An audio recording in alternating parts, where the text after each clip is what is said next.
This is Talkin Hoopz. We talking about practice. Not a game.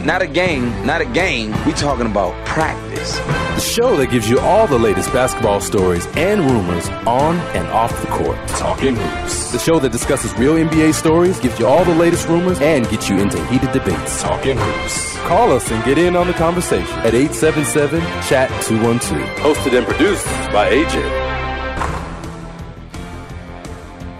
Welcome back, guys. Welcome back. Another episode of Talkin Hoopz. I'm AJ, your boy AJ, with my two co-hosts, James and DP. And we're back from vacation after a 2-week break. Call us. Get in on the conversation today, 877-242-8212. And this is obviously on the only home for Talkin Hoopz, chataboutit.com, powered by CBS. A lot going on in the world of basketball, guys. So we're just going to get right into this.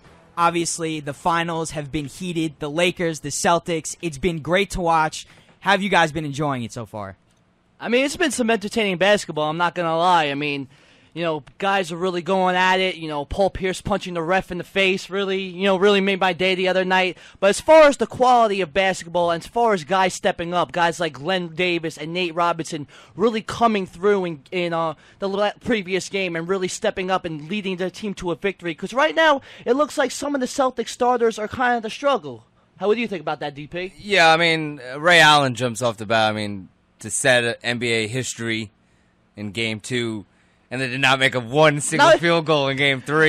Did you see that one play where he got fouled or he went to the basket and he still missed that layup Ray Allen at the end of the game? Yeah, I mean, it was like the basketball gods just didn't want to. I mean, they gave him so much in Game 2, they wanted to take everything away from him in Game 3.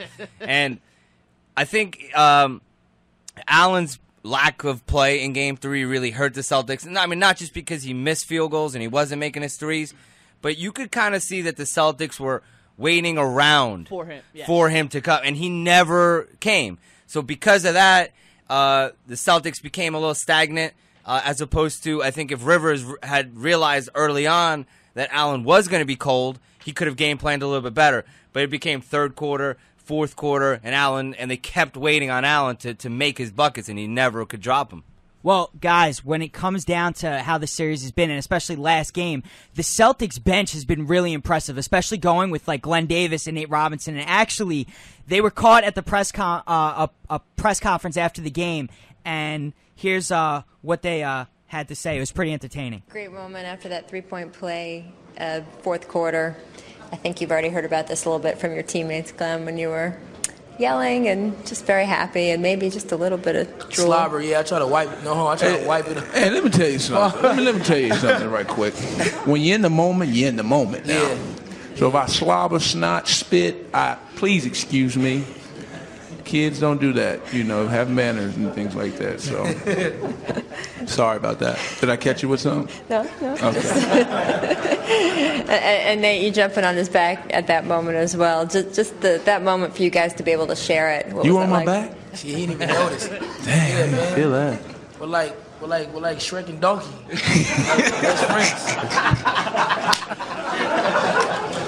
Shrek and Donkey, just like best friends. And I think that pretty much summed up that whole moment between the two of them, like Shrek and Donkey. Glenn Davis has been huge, especially the last game. And Nate Robinson, I knew he was going to have a big game. I told all my friends, watch out for Nate. He's going to get some minutes with Rondo being a little injured. He's going to be playing, and he hit some big shots for them. The Celtics bench was the key totally in the last game. There was an article I was reading the other day that Paul Pierce actually said that the Knicks were toxic to Nate Robinson.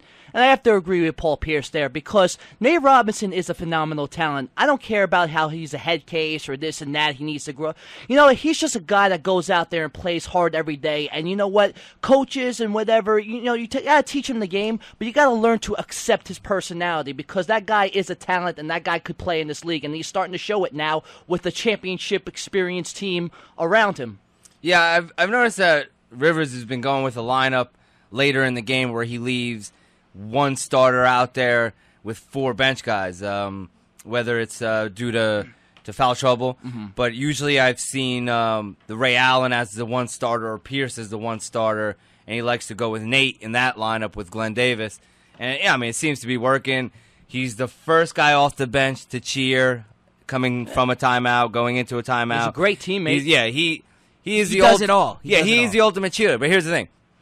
Cheerleading your own team takes you so far. Coming in when Rondo comes out and taking up valuable minutes, that's what Nate Robinson really can do for a team. As great as his enthusiasm is, that only takes you so far. And he's learning. He's got good teammates around him. He's got professionals, Garnett, Allen, Pierce, all really good veterans to have around you. And like Paul Pierce said in that article that you were reading, it's the fact that they were so toxic to him. He's in a winning atmosphere now. Things are different. And the Knicks were always a losing team, so players didn't care as much. But now you're on the world champs, former world championship team, and could be the world champs. I think they're still going to beat the Lakers in 7 games. But I mean, now you're with a bunch of guys who have been there, they're experienced, and they're just going to teach him from what's right, what's wrong, and he's going to develop into just a nice young talent. He is already a nice young talent, but it's going to just make him all around a better player. And especially a guy like Garnett, too. When you're playing next to a guy like Garnett, Garnett doesn't even have to be on the court to make you a better player, because he doesn't hesitate to get into your face or call you out, or, if you do something wrong, he'll let you know about it. And a guy like Nate Robinson, I think he needs that, not just from a coach, but from a player's perspective. And I guess essentially what AJ said, there was none of that on the Knicks. And I guess that's why, Paul Pierce said the Knicks were toxic to him, because there was no veteran leadership on that team. Right now, the matchup that I'm most intrigued by, I'm not necessarily going to say surprised by, is Gasol outplaying Garnett. I've had this argument with people before within this series. I think in 2008 the difference was Garnett and the Lakers not having that. The best big man in the 2008 playoffs, in the finals, was clearly Kevin Garnett. I think it's clearly got Pau Gasol right now. Clearly. I mean, Pau is on another level. I think that, now obviously we're talking about apples and oranges between him and Garnett, but whereas, like I said, Garnett had that final series in 2008, I think Gasol has taken that away from Garnett right now. One thing I noticed about Garnett is I think Garnett has been very tentative in this final series, because Game 1 he didn't have a good game. Game 2, I believe he stepped up and he played a better game scoring wise. And then the other game, he had 6.6 rebounds in that game. But Garnett is not being selfish enough. And Garnett, despite his age, he still has the talent and the ability to play at a high intensity level. You think that's an issue with having too much talent on a team? Well, it definitely could be. It could be an issue having too much talent on the team, but I think the Celtics have the perfect balance. These guys are all older. Garnett's an older player. Ray Allen's an older player. They don't need the ball as much as they used to. They don't, because they have all the extra talent on this team. And now guys like their bench. Like I said, Glenn Davis had such a huge game for them, and he's young, so they don't even have to play as hard as they used to have to play. It's not as much to carry on their shoulders. And actually, speaking of Glenn Davis again, he had such a big monstrous game. A big baby. Big baby. That's your man crush. You know what? Hey, he had a great game, and I'm rooting for the Celtics to beat the Lakers. But even Kobe said Glenn Davis had a great game, and we'll get to that right now. Well, we didn't have that big presence in the middle. And, Big Baby took full advantage of it. And he played extremely, extremely well for them, as did Nate.